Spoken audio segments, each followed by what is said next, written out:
and welcome to the Brac Shop. This is the platform to the esoteric, which comprises of the paranormal, the spiritual, and the unexplained, because I believe that one day quantum physics will have the answers to all these topics. And in this episode, we get to speak to Scott Cruz. He's a psychic medium, and I had the fortune to see him on another program, and he agreed to come and chat to us today. And we'll be speaking about the differences between ghosts, spirits, poltergeists, even angels and demons. So here we go. Here's Scott. So sure. I have Scott Cruz here, who's a psychic medium. He'll probably explain all of it a lot better to you all. I found him on another YouTube channel, and I just find him very fascinating. And I've got him here to have a chat about the other side, so to speak. Sure.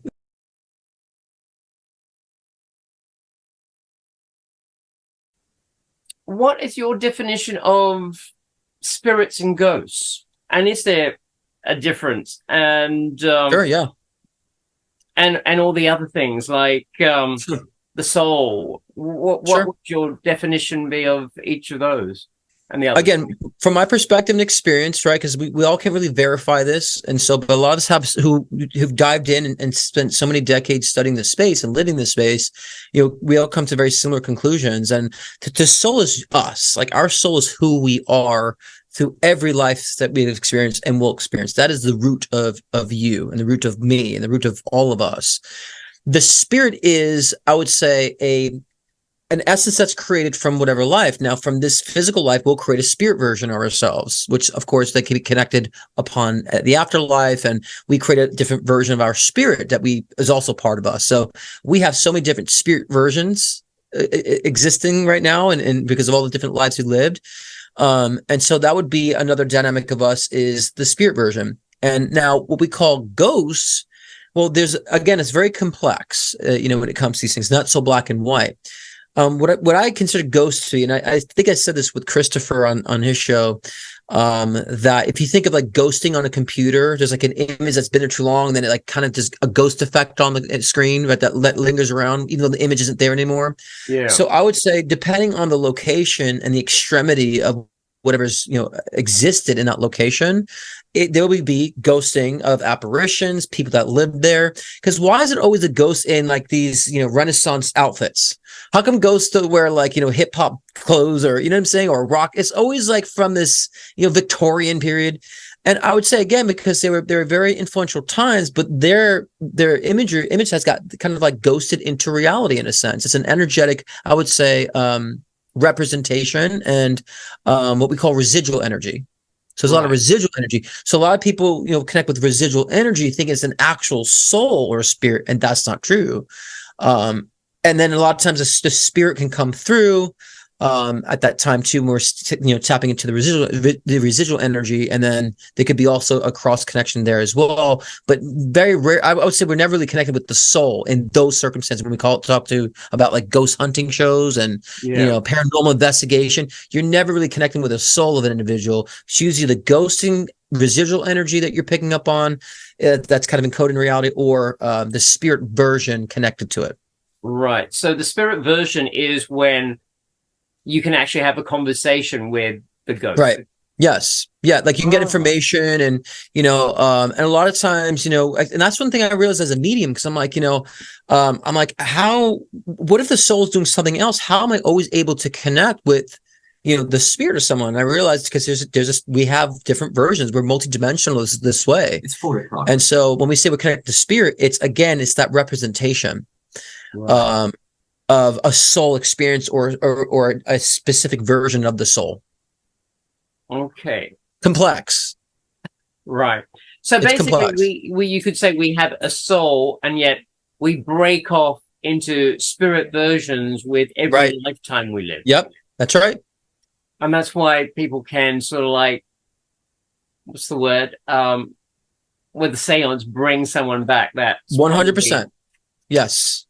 Yep. Interesting that. hmm Okay. We even use like the kind of the analogies, oh, their spirit lives on, right? And saying like when someone passes on, oh, the spirit of Michael Jackson lives on. It's like, yeah, because that entity has now been created in this format. And so we can always tap into the spirit of, but the Okay. soul is actually experiencing something else. And is there what's the word? So with this spirit, do they have like a consciousness where Yes. they can actually, so they're actually still living, having ideas and thoughts on things? It's in their own format when they're being accessible, but like when that, it's almost like we are the ones that create the spirit to be conscious, because when we connect with that spirit, then we're allowing that to be interactable. But when no one's interacting with the spirit, then it's like static energy. Right. So it lies dormant until Right. someone taps into it. Right.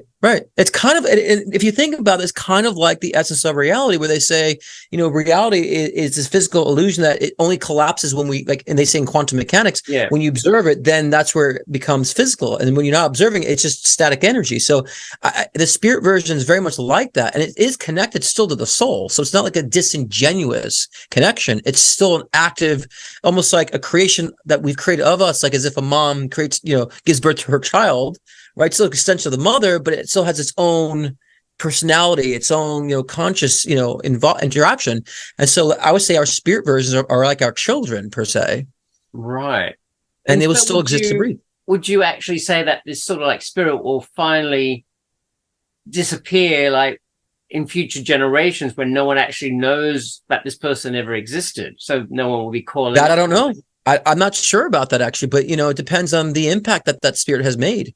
That energy might transform something else. That I'm not sure about. I really don't know about that. I would assume that maybe there are certain times that what we think is history is just another period that we can still incarnate into. So for example, if we out this lifetime, we can reincarnate back into like 2000 BC. You know what I'm saying? Because it's just different time slots. So if that's how it works, then I would assume that the soul is constantly being tuned into.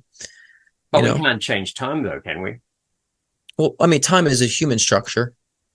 Right. We create that. So imagine we're in space and that there's really no time, and so we create. If you went back 2,000 years and saved Jesus Christ from being crucified, that would totally change the whole concept of what's going on. Well, and that timeline, you would just experience a different timeline. So, like again, scientists believe in the multiverse theory, right? There's so many different versions of the same thing, same events, different timelines. So, that might already exist. Suppose that it exists already, where Jesus was saved and not crucified, right? Yeah. And so you probably can incarnate to hop on that timeline. We're not on that timeline, But I don't know if you remember the Mandela effect that was going on for a while.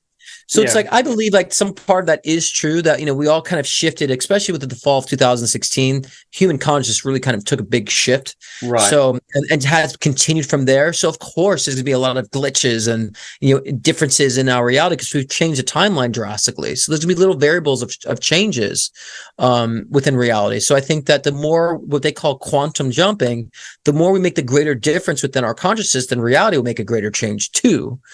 And so, and then that also changes the past too. Yeah, exactly. But that's something I personally I just don't believe in and can get my head around parallel universes, because let's say, I mean, how many times we've had different decisions in a day, and you have that going on all day long with how many millions of people on the earth. And if you're going right back to like 3,000 years ago with everyone going through this, how many different parallel universes are getting created, which is something well, if you think, but just think that it's being holographic. I think when you come from a physical perspective, it's hard to grasp. But if you think it's like holographic, we're just souls kind of all experiencing things, making different decisions that alter collective realities. And so there's just different versions of that. In a sense, it's about probability. That probabilities change based off decision and free will. And, and there's a general course that we are on that create different slight versions. I mean, this is why a lot of times people witness the same accident, but they all have, like 12 people can witness the same accident, but all have 12 different stories. That's very true. That's very true. Or you have people in life, right, where you're like, you're so close. It's like they felt the face of the earth. Where are they gone? Where are they? They disappeared. You know what I mean? And we have a lot of that too. A lot of times I've had experience with people where we've actually remembered completely different paths that we've shared together. They're like, no, we did this. I'm like, no, we did this, and complete differences. And I'm talking about people who are like, believe like me, who make greater changes in their life. And I'm like, and I have a friend in particular. We always say, well, we were in a different reality in that one, and so completely different. We remember it completely, and it's just crazy. And so it's not that either one of us is delusional. We're all very astute.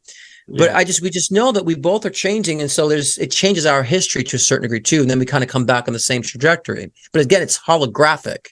If you think about like changing something that's physical into something non-physical, that's hard to conceive of. But if you understand, it's all just rearranging a hologram. It's easier to conceive in that way. Yeah. No, actually, it's very good that you said holograph, because I know you can get a holographic picture and you can cut it up into tiny slip, and it's the same picture continuously. Right. Yeah.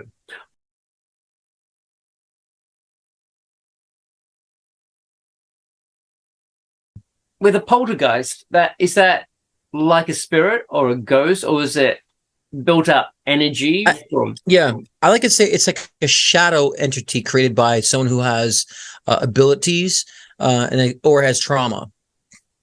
Okay. And so, or both. Usually it's both, but and so it's like misplaced energy. So yeah, we actually can create like shadow versions of ourselves and shadow entities. That's how poltergeists actually are created. It's through someone who has abilities but also has trauma. So you could say that the poltergeist was created by someone in the house. Me. Me. So in conjunction to that, and like I said before, the environment, the house, like again, the woman passed away in the house. There was also, and just like the Poltergeist movie, our house was actually built on an Indian burial ground. Right. So we found that out, and which is weird is that it was like a couple acres of property, and like toward the back of the property, there was this like piece of grass that always dipped into, like, it was probably like 6 feet radius, around it.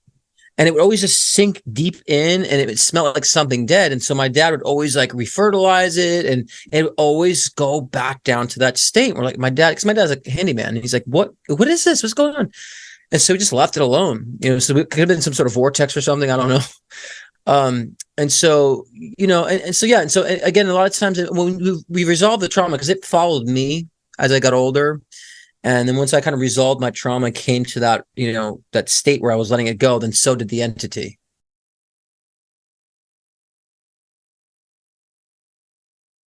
So where did this all start, really? This, as far as like the awareness? Yeah, the awareness. So I was a kid, 4 years old. I was kind of aware of spirit. And I think most kids are. I think if they're in the right environment. Most kids are aware of spirit and seeing things, and so I was. But we also, I was raised in a house that had a poltergeist in it, or had a poltergeist experience. So I've had that, which was a lot of residual energy from the land the house is on, and also I had abilities, and I was going through some abuse at that time that it was kind of causing that. That's how poltergeists actually are created. It's through someone who has abilities but also has trauma. And so it was definitely a unique experience, supernatural experience for all those involved in the home. And so we're talking about things moving, things you can't explain, toys moving by themselves without batteries. And I'm talking about really moving, doors being, we had a basement door, and it would just like shake, like as if someone was like deathly trying to get out, like this. It was like insane. And my dad's like, even if that was wind, there's no way it'd be that like this, So, I mean, it was just I just can go on list of experiences, and for the sake of time, because I know I can talk a lot, we'll just take it as there was a lot. And so, so of course we knew there was the existence of spirit and all that stuff. And, my parents just kind of we all kind of shrugged that off as like, oh, it's just, it's the woman who died in the house. And, we just kind of acclimated to it. But, it kind of started there, me predicting things, seeing apparitions, and, it just kind of started from there. As a child, did you ever speak to ghosts or spirits or anything like that? I don't recall speaking that way. I recall getting information. Like, it always felt like it was telepathic to me. Like, for example, like, yeah. And like, as I got like a teenager, I'd go over to a friend's house and be like, there's like 3 kids that died in your room. And he'd be like, what? And then like he would look up the history of the house, and there were like 3 kids that died there in the house, and so he'd like verify, and that would happen a lot. And it's like, so I'd see the spirit, but I was like, it wasn't like I was connecting with them. I was getting the data, and seeing apparitions. Yeah. I mean, I was so my own world, creating so much that it was just kind of like, yeah, I can just get this information. Like I just, at that, my brain was so undeveloped. It seemed so normal for me. You're right. Yeah. But as I got older, you weren't one of these kids that actually had a spirit friend that you used to play with. No, because when I got introduced to it, it was all like negative stuff. Oh, like the poltergeist stuff and very freaky stuff. So I kind of like, I didn't want to involve myself with that. Oh, okay. And as a kid, like I wasn't, and I had enough friends. I was a social kid anyways, that I didn't need an imaginary friend. And I was creating so much stuff on my own. I was, like I said, always in my own world, and I was creating this. And I was such a creative mind as a kid that I was so focused in the physical world. And even though I saw these things like, yeah, there's a dead girl over there. My mom would be like, what? Yeah, it's a dead girl. You can't see that dead girl crying by the tree. She's like, what? And wow. so yeah. And then I've had a moment where I actually did have someone who's also kind of psychically aware. We kind of drove into this like kind of dead area and like a graveyard, and we both saw these entities coming at us, and I was like panicking, like, and I don't panic. I'm not a theatrical person in that way. I'm like, we got to get out of here. We got to go. Let's go. And it's like these entities were coming, and then he starts feeling it, and he's like, oh my God, I feel. And so, then we got out of the location we were in. So, and then of course, it's always fearful when you're first learning about your abilities. It's always fearful that way. But then when you start learning about it, it's just kind of the mystery and the unknown that we create this fearful, representation of spirit. So, and as I got to learn that too and understand that, then I realized, oh yeah, it's nothing really evil. Although I will say, what people consider as evil are more parasitic souls. I would say there's, and what I define to be undeveloped souls in the astral plane that will basically harvest on free energy, right? They're not developed enough to incarnate into a physical being, so they harvest on free energy. So if they're in the astral plane, they can link into a physical being who basically maybe just giving their energy away and just is always in a negative state. That those entities will feed on that free energy. And humans do this too unconsciously. So it's not an evil thing. It's an undeveloped soul that's in parasitic mode that will definitely feed and harness on energy that's been giving away. And I tell people, and I say, if you were going to the mission and you're just throwing money outside the window of your car, do you not expect the homeless to come run and grab that money? No, they're going to be grabbing that money. So same thing with these undeveloped souls. They're going to be parasitic on free energy that you give away. And so that's when a lot of these energies can attach onto certain beings and latch onto certain people, right? And where they kind of lose control, and where there's the possessions happen. I've been through possessions too. I've been through possessions and exorcisms. Okay. So these are people that are actually possessed by. Some people get possessed by these parasitic entities, right? So basically, you're saying that there is no evil, no demons as such, as just in a way our perceptions of them. Demons come from the word daemon, which means friendly spirit. So if we go contextually back and where it derives from, a lot of it's very, very not accurate. I like to say, I'm sorry, I'm just want to fix the lighting. Just turned it all purple on my end here. There we go. The demonic archetypal spirit is like I would say is the divine feminine of spirit dynamic, and the angelic archetype is a divine masculine of the spirit's dynamic. And so in a sense we have male and female in the physical world. It's like saying all females are evil. That's how we've demonized demons. But what the demonic archetype of spirit is all about, spirit and soul evolution. It's not going to just give you things just because you asked for it. It's going to help you to learn more about yourself, and also through certain circumstances that might be challenging to develop the soul. That's what the demonic archetype is really about. And I would say divine masculine aspect, what we call angels, they're very protective and supportive beings, like Archangel Michael, right? And Archangel Raphael, and even like the Saint Expedite angelic archetype. It's all about giving you the money you need and the business that you need and what you need right away. And there's no like development. It's just contractual. And so, but just like any entity that you work with, they can take away what they give you if you play around with it in the wrong way. Right. And at the end of the day, they're just different archetypes of us. So I think demons have been demonized. Right. And so that, in a sense, when you understand, to answer your question too, when you understand the parameter and scope of reality, we need the light and the dark, and there's chaos that creates order. And how else are we supposed to learn?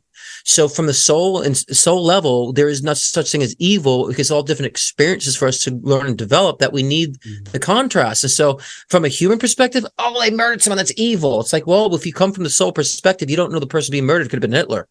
Will you change your mind then? Oh, well, yeah, well, he deserves it. Well, you don't know what that soul has done to learn through being murdered. We don't know. And so it's and so if we understand, and I hate to be long-winded, but I like to cover all bases on the question, is that if we understand how intelligently designed this universe is, between how our bodies function, the planets in the solar system, it's so perfectly aligned and designed. So is karma. So is our spiritual journey. It's perfectly designed. And so there's a reason and a cause and effect for everything. There's no, it's just because shit happens, just because. It doesn't match the intelligence of the universe. Right. So are you still making your music and performing? I am, yes, I am. I'm writing some new music right now. Have some stuff on iTunes, and but yeah, I'm definitely doing. I'm hoping to get the album done by 2024, hoping. But my other work has been so busy too. It's like it keeps me very busy because I write and produce my own music, so that's a very grueling process. Doing it all. So, but I have fun doing that. So yeah, and I have it's very inspirational music, but also music that will make you think. That's good. And also put you in different vibes. That's always good. Yeah. So I'm going for a lot more vibey stuff too. And so, yeah, I mean, I always have vibey stuff, but I think this will be, I'm kind of proud of what I'm working on now. That's good. So it'll come out next year. Yeah. Like and I just it's always release singles, right? And so which is on iTunes or Apple Music and Spotify, but I have hundreds of songs I haven't released because they were just my songs and I just want to present some things to the world. Maybe at some point I release all the other stuff, but I have a message I want to be conveyed, that sometimes talking songs about breakups are just not important. Is that autobiographical? Yeah, maybe later on, right? The lost tapes of Scott Cruz, like a medium.